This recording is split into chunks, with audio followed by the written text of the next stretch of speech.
മകരസംക്രാന്തിക്ക് ഈ ഒരു കാര്യം ചെയ്യരുത്. ലക്ഷ്മി ദേവി നിങ്ങളെ കോപിക്കും. മകരവിളക്ക്. ദക്ഷിണേന്ത്യയിൽ മകരവിളക്ക് മഹോത്സവം ആഘോഷിക്കുമ്പോൾ ഉത്തരേന്ത്യയിൽ മകരസംക്രാന്തിയോടനുബന്ധിച്ച് ഗംഗാസ്നാനം ഏറെ പ്രാധാന്യമാണ്. ദക്ഷിണായനത്തിൽ നിന്നും ഉത്തരായനത്തിലേക്കുള്ള സൂര്യഭഗവാന്റെ സഞ്ചാരത്തിന് ആരംഭം കുറിക്കുന്ന ദിവസമാണ് മകരസംക്രാന്തിയായി ആഘോഷിക്കുന്നത്. മകരമാസത്തിൻ്റെ തുടക്കത്തിൽ മുൻപ് ഉത്തരായനം ആരംഭിച്ചിരിക്കുന്നത്. ഭാരതത്തിൽ ഉടനീളം ജനുവരി 14 അല്ലെങ്കിൽ 15 മകരസംക്രാന്തി ആഘോഷിക്കുന്നു. മകരസംക്രാന്തി ദിനത്തിൽ ചില തെറ്റുകൾ ഒഴിവാക്കണമെന്ന് ജ്യോതിഷികൾ പറയുന്നു. ഈ തെറ്റുകൾ ലക്ഷ്മി ദേവിയുടെ കോപത്തിന് ഇടയാക്കും.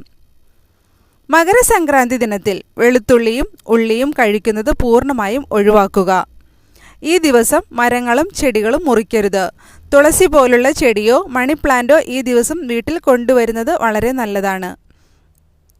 മകരസംക്രാന്തി ദിനത്തിൽ ദാനത്തിന് പ്രത്യേക പ്രാധാന്യം നൽകിയിട്ടുണ്ട്. ഈ ദിവസം ഒരു സന്യാസി നിങ്ങളുടെ വീട്ടിൽ വന്നാൽ അവരെ വെറുതെ വിടരുത്. ഈ ദിവസം അരി, ഗോതമ്പ്, ശർക്കര, പയർ, തിന, എള്ള് എന്നിവ ദാനം ചെയ്യുന്നതിലൂടെ ലക്ഷ്മി ദേവി പ്രസാദിക്കുകയും അനുഗ്രഹങ്ങൾ എപ്പോഴും സൂക്ഷിക്കുകയും ചെയ്യുന്നു. മകരസംക്രാന്തിയുടെ മംഗളകരമായ ഉത്സവത്തിൽ ആരെയും അപമാനിക്കരുത്, ആരെയും ദുരുപയോഗം ചെയ്യരുത്, ആരോടും മോശമായി പെരുമാറരുത്. ഇത് നിങ്ങൾ പ്രത്യേകം ശ്രദ്ധിക്കുക.